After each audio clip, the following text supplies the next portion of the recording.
So we're here with Richard at the Outback Brewing Company. So Richard, what are you? Are you a landlord? Are you a brewer? Are you what would you describe yourself as? First and foremost, I'd say we're a brewery. Yeah. And then obviously this place sort of developed because of the brewery, and I want to get beer to the people and find out who is actually. So can you remember the day that you sat at home and you said, right, I'm going to start brewing beer? And then, because you were at home before, weren't you? Literally, the way Outback was out the back of your house, your flat. It started in my shed at the bottom of my garden. I sat there, I thought, right, I'm going to start a brewery. I've always done a bit of home brewing. Saw a bit of commercial brewing for the first time, and I thought, I could do this. I spent 12 years as an engineer building pressure vessels and heat exchangers, which if you put them together is a brewery. So that side of things was covered. Building the kit as well as brewing. But actually I didn't end up building the kit, just bought one because it's a lot easier to just buy it, and I needed to get running. So presumably you had a job. You had a job at Lush, didn't you, as a shop fitter? I did. I used to work for Lush, which I suppose I can't really thank them enough. Half of this pub that we see here is bits of wood that they didn't want. So it feels like a Lush shop. A little bit like a Lush shop, although we don't quite have the smell of like Lush products. It's obviously making that step to like then opening this beautiful building at Hosker Road.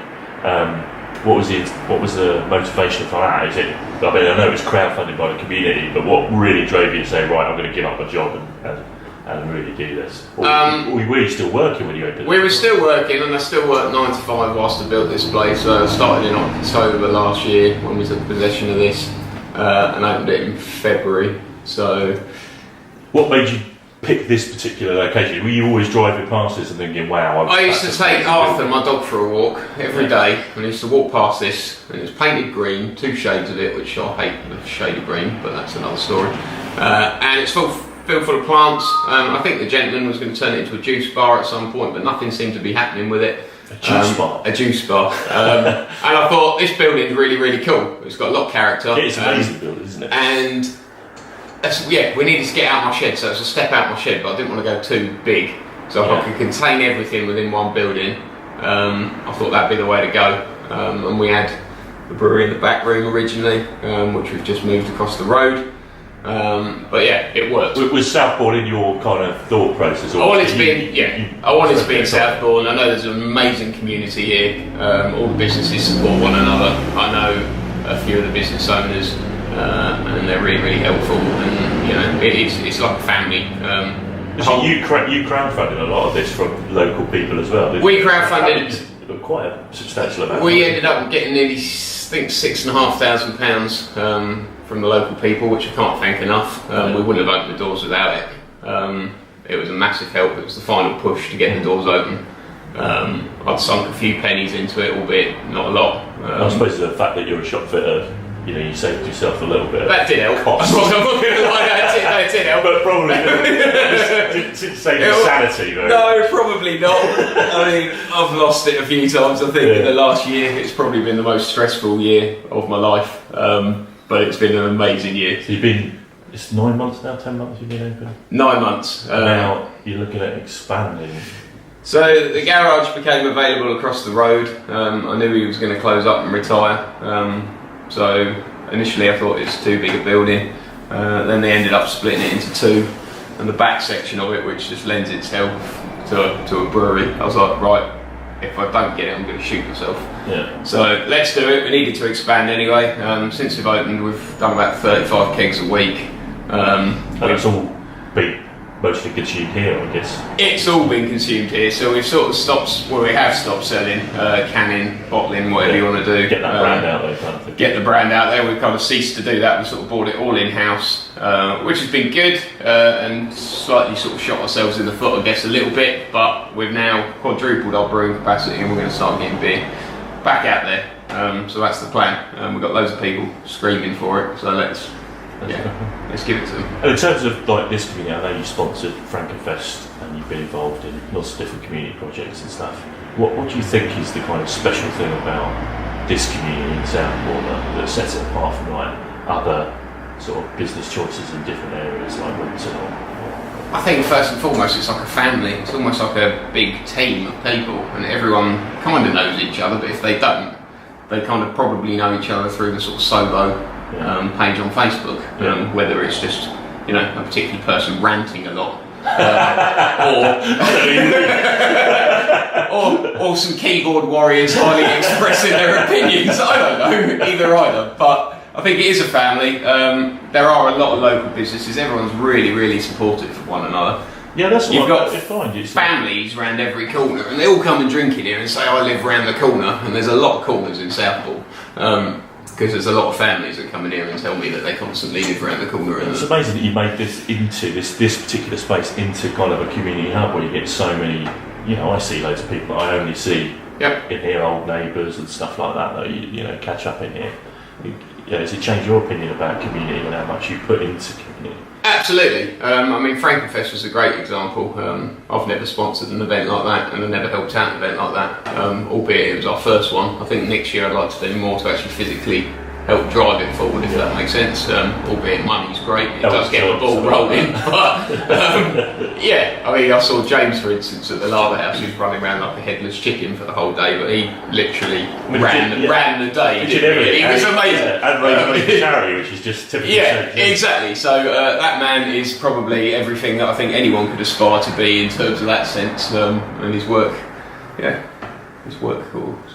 So. Would it be possible to go over the road and give everybody a bit of a sneak preview of what you're doing over there? I know it's not finished, but let's do it. You're opening next week. We're opening next week. Which explains your dishevelled nature today. I have swept a bit of the sawdust off myself, but we are converting the old brewery into more seating and adding a log burner, and then we've been simultaneously building the brewery across the road. When you say we, well, I do say we. I mean, I've got an amazing team of staff behind me, and without them, we wouldn't have got to where we are. I mean, initially Nikki and I, and help from friends and family and all the people that have helped us. You know, we got the doors open, but a good team behind you is the key to success, and they are amazing. So that's good to hear. Yeah. So yes, we've been building it. I mean, I've had Niall, who's a barman, essentially doing concrete floors and all sorts of stuff. Upskilling him. He's learning.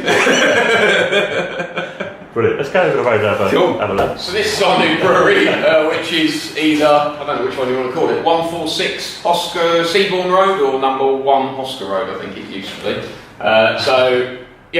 We've expanded. So these are bigger. Yeah, we've got 3 to 5 barrel fermenters. They're the old ones. They're 2.5 barrels. So we've ramped it up a little bit. We need some more brewing capacity, in particular fermentation space. So how many kegs of beer? You do 35 kegs a week at the moment. We're doing 35 kegs a week. We get 10 kegs out of each one of these. We will get about 24 kegs out of each of these. Once they're filled, so we've probably upped ourselves to about 80 kegs every couple of weeks from 20. I'm guessing the majority of that's still going to go through your. Yeah, so if you think we do 30 a week, 36 to 90, 120, so that's 120 every month, so we make 160.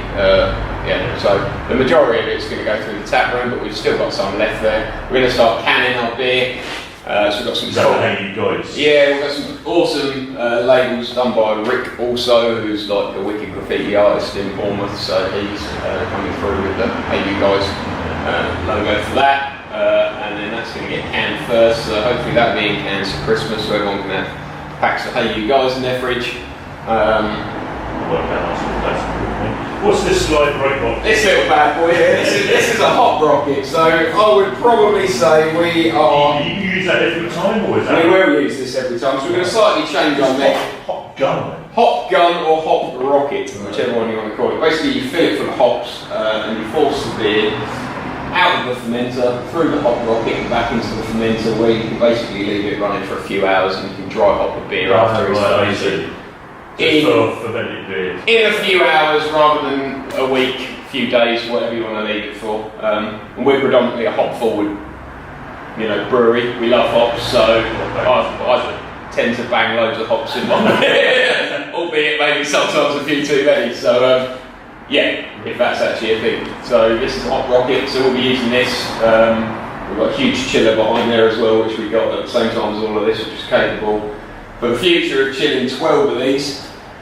So we're looking at basically building a brewery now, hopefully where we don't have to move again, because this is our third brewery. It's got like GD projects. In less than 2 years. Well, if that's still available, who knows? I can't rule that off the cards. But yeah, that's basically where we are as a brewery. So what you do, you're opening this on the 24th for people to come over and have a look? Or? Yeah, basically you'll be able to come over and have a look. We will have power going in on the 23rd. Fingers crossed if that ever happens. That'd be amazing because everything's wide, everything's plumbed. We're basically ready to go. We've got a load of cleaning work to do on all the tanks. But yeah, hopefully by the 24th we will be ready to start brewing. We've brewed a couple of beers that are special that go on the board, which we've kept in the cellar. A new porter, which is really lovely. Ready for the 24th, but yeah, basically on the 24th you'll be able to wander over, we'll leave the doors open, tidy it up, you'll be able to wander over and have a look. What else you got going on the day? On the 24th, so we've got 3 bands. We've got Swamp Band. Swamp Stomp String Band, yeah, correct. They're headlining the event in the evening. We've got James Hook, who played at Frankenfest, so he's playing in the afternoon. And we've got a gentleman that used to work at the brew house down the road actually, who is pretty handy with the old guitars. Food? We've got some food, so yeah, so Joe will be playing I think in the I think it's James starting, Joe in the middle, and then Swamp Stomp String Band in the evening. So when we brew, all of our hops and grain go to a lady in the New Forest who grows Gloucester Old Spot and Tamworth figs. So we've got beautiful. She uses our hops. Your discarded hops. Yeah. Stuff. You take that to the forest. Yeah. And she feeds her pigs off them. Yeah. So it's like fantasy. So we've got like a kind of 360-degree circle going on here. So yeah, we've got a wicked little barbecue rig that we're welding up. Albeit another local business that actually comes in the pub and drinks. I'm a bit pressed for time at the moment, so he's decided he'll weld it rather than me, which has saved me a whole heap of hassle, stress and all the rest of it. So we've got a cool barbecue rig, so we're going to hang bits of meat up, we're going to smoke them, we're going to grill them, we're going to put different rubs on them, we're going to do a vegetarian option as well, so everyone can come down and get some food, listen to a few bands, have some amazing craft beer always, and yeah, basically enjoy themselves. So that's good, coming in. Cool. That's really good. Have a good one.